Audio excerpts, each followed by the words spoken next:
आग्रह करूंगा, जिनको सुनने के लिए हम काफी लंबे समय से इंतजार कर रहे थे, दक्षिण हरियाणा की सदैव आवाज उठाने वाले, सदैव दक्षिण हरियाणा के हितों की लड़ाई लड़ने वाले राव तुलाराम जी के वंशज, केंद्र सरकार के मंत्री आदरणीय राव इंद्रजीत सिंह जी से कि आप आए और अपना संबोधन दें। आदरणीय राव इंद्रजीत सिंह जी।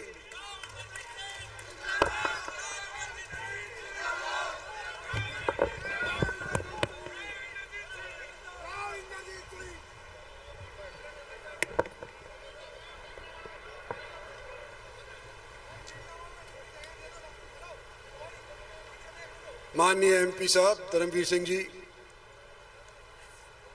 माननीय मंत्री जी डॉक्टर बनवारी लाल जी, एमएलए साहिबान, सब श्री सीताराम जी, ओम प्रकाश जी, लक्ष्मण सिंह जी, डिप्टी स्पीकर साहिबा, संतोष जी, पार्टी के सभी सम्मानित पदाधिकारीगण, सम्मानित मंच और यहाँ अटेली के अंदर आई हुई इतनी भारी तादाद के अंदर इलाके की सरदारी, माताओं, बहनों, नौजवानों और दोस्तों, सबसे पहले तो आयोजित कर्ताओं को मैं 10 में से 10 नंबर देता हूँ कि इतनी बढ़िया रैली उन्होंने अटेली के अंदर कर करके दिखाई है। इतनी भीषण गर्मी, हमारे लिए तो पंखा चल रहा है और वहां पर आप जो करें, मुझे पता है कि कितनी देर से आप इंतजार कर रहे हैं और हम स्टेज के ऊपर भाषण पे भाषण दिए जा रहे हैं, फिर भी आप हिले नहीं। आपका बहुत बहुत शुक्रिया। जो कहना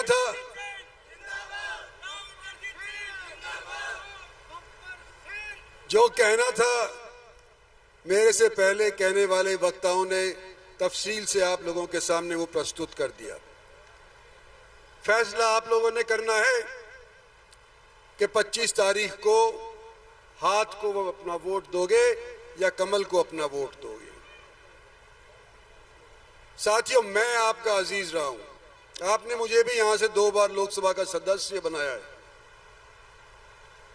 और मैं आपको याद दिलाना चाहता हूं, इतिहास के पन्नों दोहराओ, उनको पलटो कि आज से 10 साल पहले देश की स्थिति और देश की सरकार की क्या स्थिति थी। कई दशकों से कोई पार्टी भी मेजॉरिटी में नहीं आई थी। याद करो, जो मेरी उम्र वाले हैं वो तो जानते हैं कि सन 80 के बाद कोई भी सरकार जो देश के अंदर बनी, घटक दलों को मिला जुला करके बनी और मिलावट ऐसी हो गई कि खाना पचता भी नहीं था।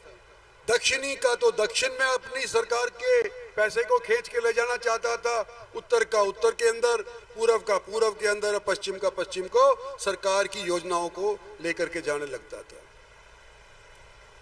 सन 14 में मैं कहता हूं कि भारतीय जनता पार्टी ने अपनी 40-50 साल की जिंदगी के अंदर सबसे फर्स्ट क्लास देश हित के अंदर अगर कोई फैसला किया था, वो नरेंद्र भाई मोदी का नाम बतौर प्राइम मिनिस्टर तजवीज किया था।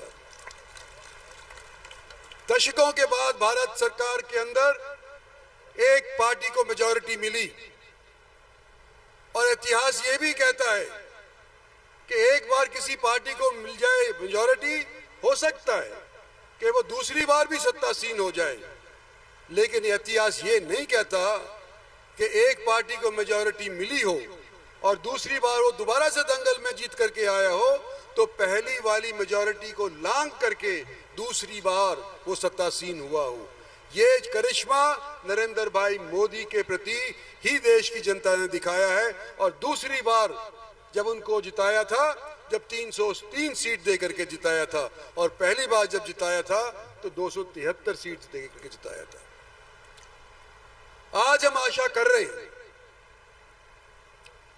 कि जैसा इतिहास अभी तक 2 योजनाओं के अंदर रचा गया है, तीसरी योजना में 303 सीट से अव्वल लोकसभा के अंदर देश की जनता हमारे को देगी।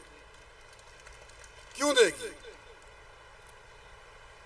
कि पिछले 5 साल के अंदर सिर्फ 2 साल ही ऐसे थे जो काम के लायक थे। 3 साल तो ऐसे थे कि कोविड ने आकर के खा लिए। आप याद करो, एक दूसरे से मिलना दुर्लभ हो रहा था। 3 साल तो कोविड ने खाए, उसके 2 साल हमारे रहे, उसके अंदर अनेक योजनाएं भारत सरकार ने रची, कुछ पहले वाले 5 साल के अंदर, कुछ बाद वाले 5 साल के अंदर रची गई।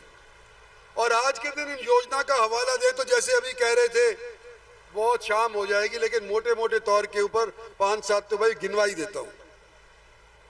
ये 152D जिससे आप चंडीगढ़ जाते हैं अपने ट्रांसफर के लिए, जिससे आप जाते हैं गांव तहसील थाने के अंदर कोई काम होता है तो मंत्री को मिलने के लिए, चंडीगढ़ जाने का फासला इसने 3-4 घंटे से घटा दिया। दिल्ली तक जाना ही नहीं पड़ता और सटासट सीधे जाकर के जीटी रोड मिल करके और चंडीगढ़ आप पहुंच जाते हो। कितने में खर्च हुआ? 9,000 करोड़ रुपए के अंदर ये हमारा 152D भारत सरकार के पैसे आयोजित हुआ। लॉजिस्टिक हब, नांगल चौधरी के कुछ आए लोग आए हुए हैं यहाँ पे।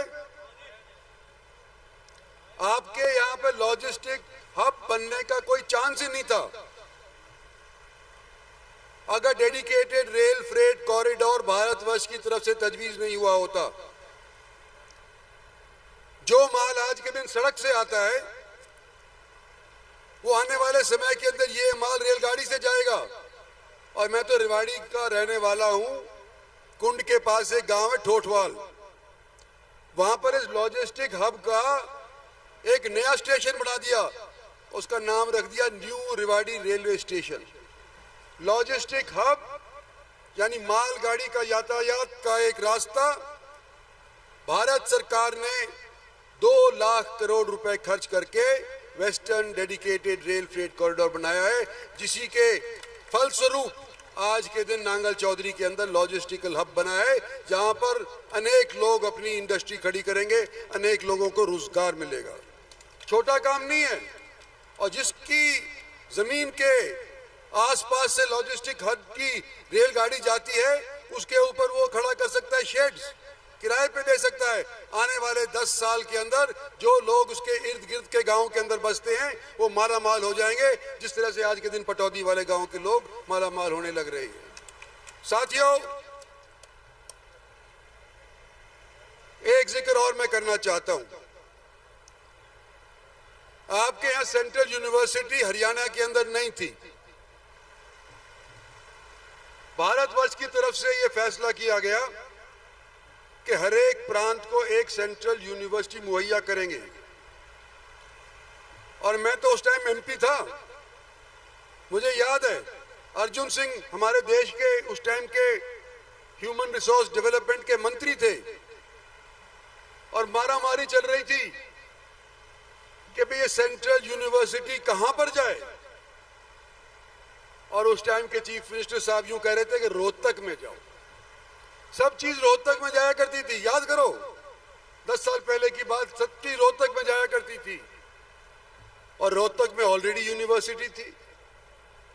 और जब जाकर के वहां पर मैं आपका अजीज उनको समझाया कि हमारे दक्षिणी हरियाणा के अंदर एजुकेशन का अभाव है, यहां पर खोलो, तो अर्जुन सिंह आकर के यहां पर खोल कर गए थे। तो ये भी अगर माल मिला है तो आपके इस अजीज के तौर के ऊपर आप लोगों ने मुझे जब जिताया था उस तौर के ऊपर बना है। मैं यूं कहना चाहता हूं कि देश को निर्माण करने के लिए कोई विवाद नहीं हो सकता। हो सकता है कि चुनाव कोई जिला परिषद का हुआ, सरपंची का हो, एमएलए का हो, उसके अंदर 2-3 कैंडिडेट हमारे यहां बैठे अटेली के, हो सकता है इनके अंदर आपस में विवाद हो सकता है कोई एक बंदा यूं सोचे कि मैं आज एमएलए हूं, अगली बार मैं बनूंगा, और दूसरा कोई बंदा सोचे कि आज यो एमएलए है तो अगली बार मैं बनूंगा। दोनों पार्टी के सदस्य हैं। लेकिन इन दोनों से अगर पूछा जाए कि तुम्हारा देश विकसित होना चाहिए कि नहीं होना चाहिए, तो इनका जवाब यही होगा कि मेरा देश विकसित हो। हम देश को विकसित लड़ाने के लिए, बनाने के लिए लड़ाई लड़ रहे हैं। और जो काम पिछले 10 साल के अंदर किए गए हैं उसके बारे में स्टेज से आपको अवगत कराई चुके हैं और आप खुद भी जानते हैं। कोई भी जाएगा नांगल चौधरी की तरफ कोई जाए, रेवाड़ी की तरफ कोई जाए, दादरी की तरफ कोई जाए, तो देखो आज रोड्स का क्या हाल है। एम्स हरियाणा, छोटा सा प्रदेश, फैसला हुआ हमारी भारत सरकार की तरफ से हर प्रांत के अंदर हम एक एम्स देंगे। 2-3 प्रांत ऐसे हैं, 2 प्रांत बल्कि ऐसे हैं जहां पर 2-2 एम्स देनी पड़ गई, इसलिए कुछ प्रांत रह गए। कुछ प्रांतों के पास आज भी एम्स नहीं है। क्यों? क्योंकि आंध्र प्रदेश का विभाजन हो गया, आधा चला गया तेलंगाना के नाम पे, आधा रह गया आंध्र प्रदेश के नाम पे। तो क्योंकि विभाजन हो गया तो 2 एम्स उनको देने पड़ गए। जम्मू एंड कश्मीर की हालत सब जानते हैं, फौजी लोग यहाँ बैठे हैं, पेटी की नौकरी करने वाले जाते हैं, तो जम्मू का स्थिति अलग है, कश्मीर की स्थिति अलग है, तो 2 एम्स देने पड़े, एक जम्मू में देना पड़ा और एक श्रीनगर में देना पड़ा। हरियाणा, जहां पर बाढ़ड़ा का कैंसर का एम्स की एक शाखा पहले से ही मौजूद है, हरियाणा का तो नंबर ही नहीं आना था। लेकिन हमारी सरकार का बड़प्पन देखो कि पहली बार हरियाणा के अंदर जब भारतीय सरकार बनी है तो उन्होंने हमारे को दूसरा भी एम्स दे दिया। यह भारत सरकार की देन है, नहीं तो ये भारतीय जनता पार्टी 14 से पहले तो किसी के कंधे पे ऊपर के चंडीगढ़ सवार होया करती थी। इनके पास इतने एमएलए नहीं थे कि अपने आप खुद ब खुद सरकार बना ले। कब बने? नरेंद्र मोदी को प्रधानमंत्री आप लोगों ने बनाया और उसके फलस्वरूप हरियाणा के अंदर भी बार बार सरकार बनी। और आज मैं यूं कहता हूं कि जिस देश के निर्माण के रास्ते के ऊपर, जिस देश को विकास के रास्ते के ऊपर नरेंद्र मोदी ने ढाला है, इसको 5 साल हमारे को और देने चाहिए। 5 साल ही तो मांग रहे हैं, सारी जिंदगी तो नहीं मांग रहे। ये जो रास्ता हमने आपको दिखाया है, जो हमारी सरकार ने दिखाया, हमारी पार्टी ने दिखाया है, हमारे प्रधानमंत्री ने दिखाया है, इस रास्ते से भटक जाओगे क्योंकि यहाँ का कोई आपकी बिरादरी का और खड़ा हुआ है। निगाह आपकी होनी चाहिए नरेंद्र मोदी के ऊपर, निगाह होनी चाहिए आपकी राष्ट्र के निर्माण के ऊपर। और मैं आज आपके बीच के अंदर आकर के यूं कहता हूं तो लोग तो यूं भी बरगलाने कह गए थे कि भाई इंद्रजीत का रिश्तेदार लड़ रहा है, इंद्रजीत का हिमायती था वो लड़ रहा है। इंद्रजीत सिंह का हिमायती तो मेरे को छोड़ करके और हुड्डा साहब के यहाँ चला गया। तो कैसा हिमायती? मैंने उसका पाँव पकड़ करके महेंद्रगढ़ से टिकट दिलाई थी पहली बार।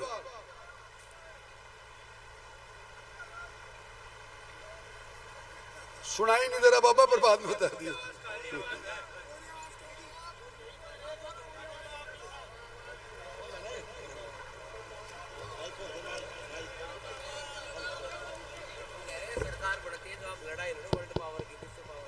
हाँ, विश्व पावर तो बनेगा, पर बनेगा 2047 के अंदर। आज तो उसका रास्ता दिखाने के लिए जो हमने नींव भरी है, उसके ऊपर इमारत की शुरुआत करने के लिए 5 साल और आपसे मांग रहे हैं। और इस रफ्तार से अगर हमारा देश बढ़ता रहा, 2047 के अंदर जब हम और आप शायद यहाँ बीच के अंदर लोगों के नहीं होंगे, तो हमारा देश विकसित भी होगा और वर्ल्ड पावर भी होगा। साथियों, चौधरी धर्मवीर लोकसभा के अंदर आपकी आवाज उठाने के अंदर सक्षम है, मैं गवाह करता हूं।